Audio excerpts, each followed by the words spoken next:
Assalamualaikum warahmatullahi wabarakatuh. Selamat datang kembali di channel saya.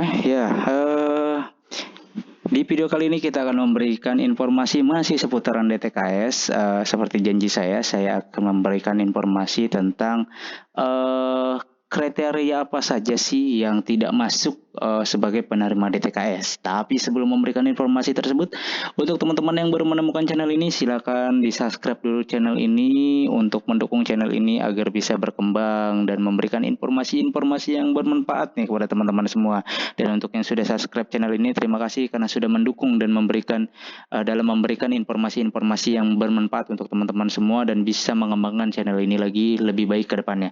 Oke teman-teman, langsung saja kita bahas tentang rumah tangga yang tidak dapat didaftarkan atau kriteria yang tidak bisa masuk dalam DTKS nih ya. Jadi teman-teman semua untuk yang masuk dalam kategori ini itu sudah dipastikan tidak dapat mendaftarkan melalui DTKS ya. Jadi teman-teman perhatikan ya. Yang pertama di sini yaitu adalah KTP non DKI Jakarta. Jadi kalau misalkan KTP-nya masih KTP non DKI Jakarta walaupun nicknya nick DKI tapi KTP-nya tidak KTP DKI Jakarta, maka tidak bisa didaftarkan gitu ya.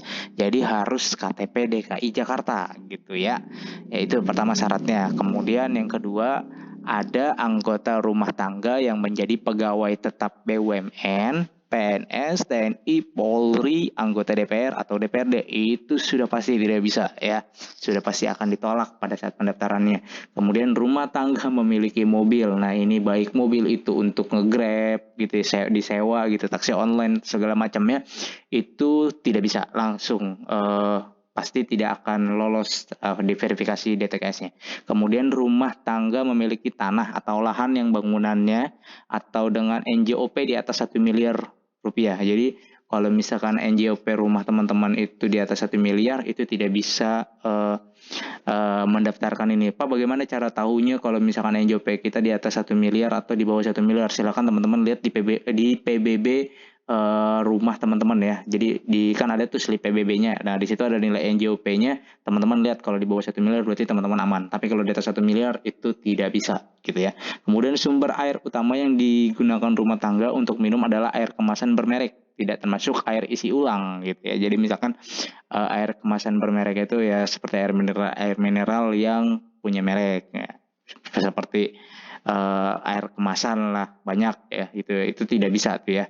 Kemudian dinilai tidak miskin oleh masyarakat setempat. Nah ini yang masih agak bingung ya, karena kategori miskinnya itu seperti apa gitu, karena masih belum ada standar miskin itu seperti apa ya. Bisa saja saya bilang dia lebih miskin dari saya atau saya lebih miskin dari dia gitu kan, karena standarnya masih abu-abu gitulah ya. Ya. Jadi ini jika dinilai tidak miskin oleh masyarakat setempat maka tidak bisa. Jadi kalau misalkan ya mungkin ini kebijakannya ada di Bapak RT dan Bapak RW ya. Kalau misalkan Bapak RT, Bapak RW-nya sudah melihat bahwa warganya tersebut memang layak atau dinyatakan miskin, maka bisa mendaftar KJP. Atau jika dilihat dan dinilai tidak miskin gitu ya, standar kemiskinan di wilayah tersebut berbeda gitu kan, atau kan standar wilayah kemiskinan di tempat-tempat lain kan berbeda-beda ya.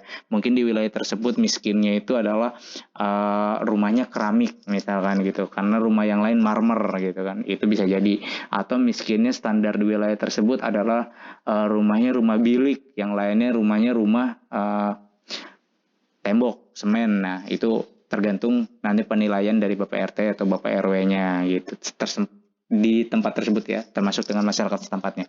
Jadi ketika dinilai tidak miskin oleh masyarakat setempat, maka tidak bisa daftar sebagai penerima DTKS. Itu pasti akan langsung terblok gitu ya. Jadi teman-teman ya, jadi sebelum mau daftar daftar DTKS, teman-teman pastikan dulu tidak masuk dalam golongan ini nih ya. 1, 2, 3, 4, 5, 6. Nah, 6 golongan inilah yang tidak bisa didaftarkan melalui DTKS ya. Jadi tidak layak gitu. Terus bagaimana caranya mengetahui rumah tangga memiliki mobil atau tidak gitu. Nah, nanti ada di video tentang alur dari pendaftarannya di video berikutnya. Oke, gitu ya teman-teman ya. Oke teman-teman, itu saja informasi yang bisa saya sampaikan. Mudah-mudahan informasi ini bermanfaat. Jika ada pertanyaan silakan langsung tanyakan di kolom komentar. Jangan lupa untuk di like, di share, dan di subscribe channel ini agar bisa berkembang dan memberikan informasi-informasi yang bermanfaat. Terima kasih. Wassalamualaikum warahmatullahi wabarakatuh.